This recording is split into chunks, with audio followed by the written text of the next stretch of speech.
22 KG ওজনের এই গুটি যারা লুকাতে পারবে সেই দলই হবে জয়ী। পৌষ মাসের শেষের দিনকে ময়মনসিংহের ফুলবাড়িয়ায় আঞ্চলিক ভাষায় বলা হয় পুহুরা। এই দিনটিতে একই সময়ে একই জায়গায় যুগ যুগ ধরে অনুষ্ঠিত হয়ে আসছে এই হুমগুটি খেলা।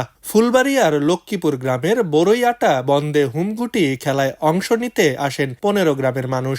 দুপুর গড়িয়ে সন্ধ্যায় স্থানটি পরিণত হয় জনসমুদ্রে। এলাকা ভিত্তিক এক একটা দলের শত শত খেলোয়াড়ের অংশগ্রহণে চলে গুটি দখলের শক্তির লড়াই।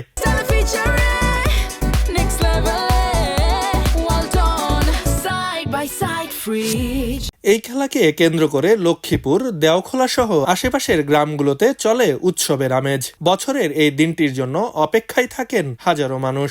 আমরা সারা বছর অপেক্ষায় থাকি। পৌষ মাস শেষ দিন এই খেলাটা হয়।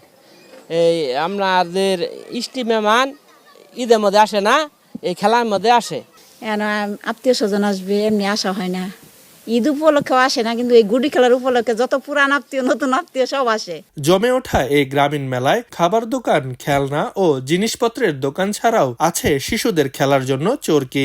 মেলাতে আসছি, এখানে সবাই আসে, আমরাও আসছি, অনেক কিছু কিনলাম, ফুচকা খাইলাম, সবাই মিলে ঘুরলাম, ভালো লাগলো। সব পরিবার পরিজন সবাই মিলে সবাই একসাথে দেখা সাক্ষাৎ করলাম। ঈদের ছুটিতে না আসলেও সবাই গুটি খেলাতে ছুটি আসে। মেলার মধ্যে অনেক কিছু পাওয়া যায়, আমাদের ভালো লাগে প্রতি বছরে। অনেক কিছু কিনেছি, নাঙ্গল ডুলাই চলেছিলাম, তারপরে দড়াই গেছিলাম। 267 বছর আগে মুক্তাগাছার জমিদার রাজা শশীকান্ত আশ্চর্য চৌধুরীর সাথে ত্রিশালের বৈলরের জমিদার হেমচন্দ্র রায়ের জমির পরিমাপ বিরোধ মিটাতে প্রজাদের শক্তি পরীক্ষায় এই খেলা চালু করা হয়, যা এখনো চলছে ঐতিহ্য ধরে। স্থানীয়দের অর্থে মেটানো হয় খেলার যাবতীয় খরচ। সবাই সুন্দর শান্তিপ্রিয় ভাবে আজও পর্যন্ত এই অর্থনীতির যোগানটা আমরা নিজেরাই করি। কোনো প্রকার চাঁদা তুলি না।